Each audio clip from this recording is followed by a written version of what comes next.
Bermuda triangle নামটি শুনলেই চোখের সামনে ভেসে ওঠে রহস্যময় এক সমুদ্রবক্ষ, যেখানে হারিয়ে গেছে অসংখ্য জাহাজ আর বিমান। কিন্তু এই নিখোঁজ হওয়ার পেছনে কি সত্যি কোনো অলৌকিক শক্তি দায়ী, নাকি সবই বিজ্ঞানের খেলা? সাহিত্যের দুনিয়ায় বারমুডা ট্রায়াঙ্গেল শব্দটি প্রথম ১৯৬৩ সালে দেখা যায়, যখন লেখক ভিনসেন্ট গ্যাডিট এই শব্দটির প্রবর্তন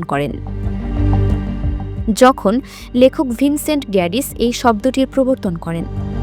এরপর ১৯৭৪ সালে লেখক চার্লস বার্লিটস এই বিষয়ে আরেকটি বই প্রকাশ করলে তা সর্বাধিক বিক্রিত বই হিসেবে আলোচিত হয়, এবং তখন থেকেই বারমুডা ট্রায়াঙ্গেলের মিথ বিশ্বব্যাপী ছড়িয়ে পড়ে। ১৯৭০ সালে বিমান চালক ব্রুস গার্নন বারমুডা ট্রায়াঙ্গেলের মধ্য দিয়ে উড়ে যাওয়ার সময় একটি অদ্ভুত সুড়ঙ্গের মতো মেঘের মুখোমুখি হওয়ার কথা জানালে এই মিথ আরও শক্তিশালী হয়। যদিও বিজ্ঞানীরা সহ অনেক বিশেষজ্ঞ বিশ্বাস করেন যে সেটি ছিল অস্বাভাবিক মেঘ গঠন বা দৃষ্টিভ্রমের মতো আবহাওয়া সংক্রান্ত একটি ঘটনা। কয়েক দশক ধরে বারমুডা ট্রায়াঙ্গেলকে বিশ্বের অমীমাংসিত রহস্যের একটি ভাবা হচ্ছে। আটলান্টিক মহাসাগরের মায়ামি, বারমুডা ও পুয়ের্তো রিকো বেষ্টিত সমুদ্রের এই বিস্তৃত অঞ্চলকে কেন্দ্র করেই গড়ে উঠেছে যত রহস্য। ভয় আর নানা জল্পনার বিষয়বস্তুর কেন্দ্রবিন্দুতে আছে এই ট্রায়াঙ্গেল। লোকমুখে প্রচলিত আছে এখানে কোনো বিমান বা জাহাজ প্রবেশ করলে নাকি হারিয়ে যায়। ভিন গ্রহবাসীদের উপস্থিতি সহ নানা ষড়যন্ত্র তত্ত্বের প্রসার আছে এই এলাকাকে ঘিরে। মূলত এই অঞ্চলে অতিপ্রাকৃত শক্তির কারণে সেখানে সব হারিয়ে যায় বলে যে ধারণা প্রচলিত, সেই সব গালগপ্পকে বৈজ্ঞানিকভাবে উড়িয়ে দেওয়ার কাজ করছেন একদল বিজ্ঞানী।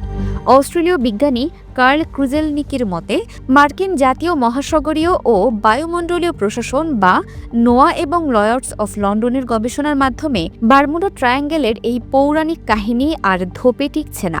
বিজ্ঞানী ক্রুজেলনিকের মতে, বারমুডা ট্রায়াঙ্গেলের ভূগোল ও আবহাওয়ার ধরন এমন পরিস্থিতি তৈরি করে যা অভিজ্ঞ নাবিকদের সামনেও চ্যালেঞ্জ ছুড়ে দিতে পারে।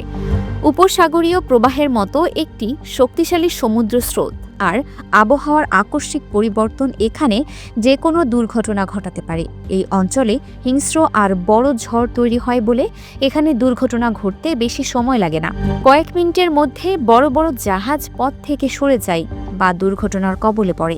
অঞ্চলটি গ্রীষ্মমণ্ডলীয় ঝড়, হারিকেন, জলপ্রপাত আর শক্তিশালী তরঙ্গের মধ্যে অবস্থিত। সেখানকার সামুদ্রিক পরিবেশের কারণেও ঝুঁকি তৈরি হয়, যাতে কোনো সতর্কতা ছাড়াই জাহাজ ও বিমান ডুবে যাচ্ছে। এছাড়া এই অঞ্চলে রয়েছে অসংখ্য দ্বীপ ও বিপজ্জনক প্রবাল প্রাচীর, যা পুরো পরিস্থিতিকে আরও খারাপ করে দেয়। অগভীর নৌ চলাচলের কারণেও সেখানে সংঘর্ষের ঝুঁকি বাড়ে। আরেকটি গুরুত্বপূর্ণ কারণ হল চৌম্বকীয় অসঙ্গতি। বারমুডা ট্রায়াঙ্গেলের কিছু অঞ্চলে চৌম্বকীয় ত্রুটি দেখা যায়। এ কারণে কম্পাসে চৌম্বকীয় উত্তরের পরিবর্তে প্রকৃত উত্তর দিকে নির্দেশ করতে পারে, ফলে তখন নেভিগেশন বা দিক নির্ণয়ে ত্রুটি দেখা দেয়। বিজ্ঞানী ক্রুজেলনিকি আরও বলেন, বারমুডা ট্রায়াঙ্গেলে উল্লেখযোগ্য সংখ্যক দুর্ঘটনা পাইলট বা ক্যাপ্টেনের ভুলসহ ত্রুটিপূর্ণ সরঞ্জাম বা পুরনো পূর্বাভাস পদ্ধতির কারণে ঘটে থাকে। মানবিক ও প্রযুক্তিগত ত্রুটি প্রায়ই এই অঞ্চলের পরিস্থিতিকে কঠিন করে তোলে, যার সঙ্গে অলৌকিকতার কোনো সম্পর্ক নেই। Dinajpur TV multimedia desk.